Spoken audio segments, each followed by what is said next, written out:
कहेंगे कि वो वृंदावन जाने में और तड़फे, वृंदावन जा ही ना पावे।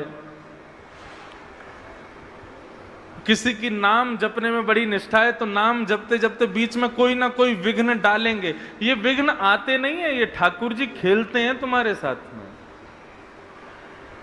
ये ठाकुर जी लीला करते हैं। और बेचारे बाबा प्रेम से भजन करते थे। एक दिन एक मैया के यहाँ पर मधुकरी लेने के लिए गए। मैया ने आटे की सूखी सामग्री उनको दे दी। बाबा आए, आकर के यमुना जल से बढ़िया टिक्कर बनाया, मोटी मोटी रोटी बना करके पका करके स्वयं पा गए। अब उस मैया के यहां पर छोटे से ठाकुर जी की सेवा विराजी हुई थी।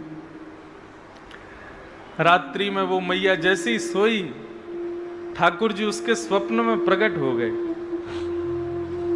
और स्वप्न प्रकट होकर के बोले मैया। बोले हाँ ठाकुर जी बोलो। बोले ये जो बाबा तुम्हारे यहाँ आवे है ना रोज सूखी सामग्री लेवे के काजे। बोले हाँ मोकू वो बाबा बड़े पसंद हैं। मैया बोली तो कहाँ करूं। बोले कल वो बाबा आवे ना तो तुम मोकू उनके हाथ में दे दियो, मैं उन्हीं के यहाँ जाऊंगा और अपनी सेवा करवाऊंगा। मोकू उन बाबा के संग रहना है, अपनी सेवा करवानी है। मैया खूब रोने लगी। बोले मेरे सेवा में कोई कमी, मैंने कछु अपराध कर दियो ठाकुर जी, आप मुंह को छोड़ के जा रहे हो।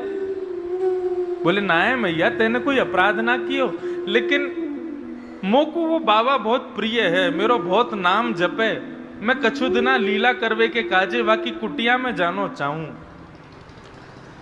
कल वो बाबा आवे तो आप मोकू उनको दे दियो। मैया बोली जैसी आपकी इच्छा ठाकुर जी। दूसरे दिन बाबा जैसे ही आए, बहुत ध्यान से सुनना, दूसरे दिन बाबा जैसे ही आए, बाबा आए आकर के बोले माते लाओ सूखी सामग्री दो, आटा दे दो थोड़ा सा।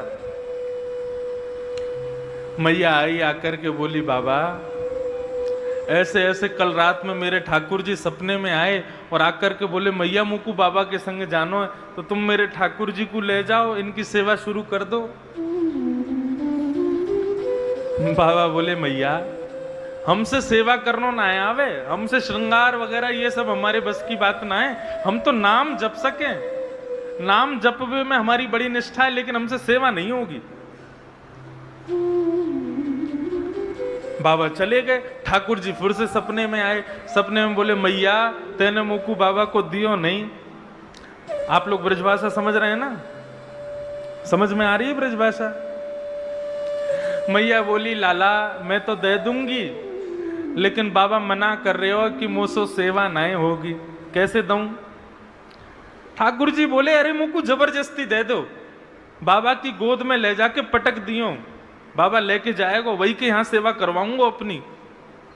अब देखो ठाकुर जी की लीला, यहां मैया के यहां बढ़िया ठाठ से सेवा चल रही है, 8 समय भोग लग रहा है, सुबह शाम आरती हो रही है, बढ़िया सुंदर पोशाक धराई जा रही है, लेकिन ठाकुर जी की रुचि नहीं है। ठाकुर जी को वहीं कुटिया में जाना है जहाँ कोई व्यवस्था नहीं है, जहाँ पर भोग लग नहीं सकता, जहाँ पे कुछ शयन की व्यवस्था नहीं, राग की व्यवस्था नहीं, भोग आरती की व्यवस्था नहीं, उनको वहां जाना है।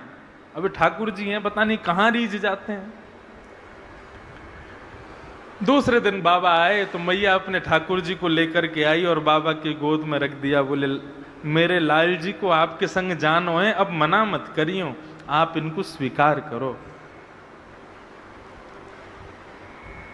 मैया कितनी बार भोग लगता है इनका। बोले 8 बार भोग लगता है। और क्या क्या होता है। बोले 8 बार भोग लगता है, 6 बार आरती होती है और सब पूरी नियमावली बता दी। बाबा बोले मैं भजन कब करूंगा, पूरे दिन इनकी सेवा करूंगा तो मैं नाम कब जपूंगा अपना। मैया बोली अब कैसे भी करियो, तुम्हारी झंझट है, अब यहाँ लेके जाओ अपने संग। बाबा घर लेकर के आए, ठाकुर जी को गोद में लेकर के बोले देखो भैया एक ही बार भोग लगेगा, हमको नाम में बहुत निष्ठा है, हमको श्रृंगार और सेवा ये सब हमसे आती नहीं है, आपको एक बार भोग लगा देंगे, रूखी सूखी टिक्कर पानी हो तो पाना, नहीं तो हमको स्वप्न में आके बता देना, हम वापस मैया के यहाँ छोड़ जाएंगे।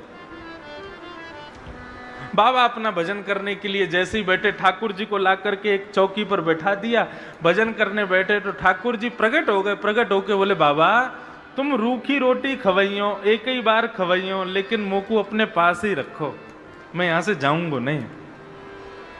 बाबा बड़े प्रसन्न हो गए, बोले वाह देखो हमारे भजन के प्रताप से ठाकुर जी आ गए और हमारे भजन में भी कोई विघ्न नहीं आ रहा। बाबा दूसरे दिन गए, बढ़िया आटा लेकर के आए, यमुना जल मिला करके बढ़िया आटा गूंद करके बढ़िया मोटा मोटा मोटी मोटी रोटी टिक्कर बनाया। टिक्कर बना करके एक पत्तल में परोस करके ठाकुर जी के आगे रख के तुलसी पधरा करके, त्वदीयम वस्तु गोविंद तुभ्यमेव समर्पयेत् ग्रहाण सुमुखो भुक्त्वा प्रसीद परमेश्वर। प्रभु हमारी कुटिया का 56 भोग तो यही है, पाओ। और भोग लगाने के बाद में बाबा ने स्वयं पाया और अपना भजन करने बैठ गए। अब जैसे ही बाबा भजन करने के लिए बैठे, ठाकुर जी फिर प्रकट हो गए। प्रकट होके बोले, बाबा बोले, लाल जी सब सेवा में आनंद, कोई दुखी तो नहीं, कोई कष्ट तो नहीं, हमारी तो ऐसी रूखी सूखी सेवा है। ठाकुर जी बोले, नहीं हमको बहुत आनंद आ रहा है, लेकिन बाबा कल से एक काम कर दियो। बोले कहा? बोले आप आटा में और यमुना जल मिला के टिक्कर बनाए थे, ठीक है, लेकिन यदि आटे में नमक डाल दोगे तो नेक स्वाद आ जाएगा। हल्को सा नमक डाल दियो बस। बाबा बोले, तो मतलब कल से हमको आटा भी लाना है और नमक भी लाना है? बोले हाँ, बस इतनी सी सेवा कर दो, नेक स्वाद आ जाएगा में टिक्कर में। बाबा बोले ठीक है। दूसरे दिन गए तो मैया के यहाँ से आटा लाए, तो मैया से बोले, मैया सुनो आटे के संग आज नमक और दो। मैया मनी मन मुस्कुराने लगी, बोले है गयो काम, चटोरो पहुंच गयो कुटिया में। मैया लाई, नमक दे दिया। बोले बाबा लो प्रेम से टिक्कर बनाओ, पवाओ ठाकुर जी को। अब आटे में नमक मिला करके बढ़िया आटा गूंद के टिक्कर बना करके सेक करके बढ़िया ठाकुर जी को भोग लगाया। त्वदीयम वस्तु गोविंद तुभ्यमेव समर्पयेत्, पाओ प्रभु प्रेम से। प्रसादी पा करके जैसे ही भजन करने के लिए बैठे, ठाकुर जी फिर से प्रकट हो गए। ठाकुर जी आप आनंद से विराज रहे हो, कोई कष्ट तो नहीं है? नहीं बाबा खूब आनंद आ रहा है, लेकिन बाबा हमारी एक प्रार्थना है, यदि आप सुनो तो। बाबा बोले कहा बात है? बोले बाबा वो सूखो टिक्कर आप हमको भोग लगाओ ना। अब नमक तो आ गया, स्वाद तो बन गया, लेकिन बिना घी के जब टिक्कर खामे तो गले में इर्ज जाए, वो गले में चिपक जाए। यदि आप नेक कृपा कर दो, कल से नेक घी लियाए करो और टिक्कर सेक के बामे नेक घी लगा दे करो। घी लगा के हमको भोग लगाओगे तो नेक निगलवे में आसानी होएगी। बाबा बोले 50 साल से भजन कर रहे हैं, केवल आटा लेकर के आते थे, अब नमक लाने लगे साथ में, अब कल से घी भी लेके आना है। ठाकुर जी बोले हमारे काजे इतना ना करोगे? बाबा बोले करेंगे, आपके लिए लेके आएंगे, घी और लाएंगे।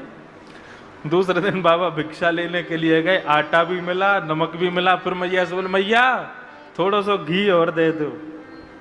मैया बोली अभी तो देखो नमक और घी जा रहा है, कछु दिना में 56 भोग जाएंगे घर पे।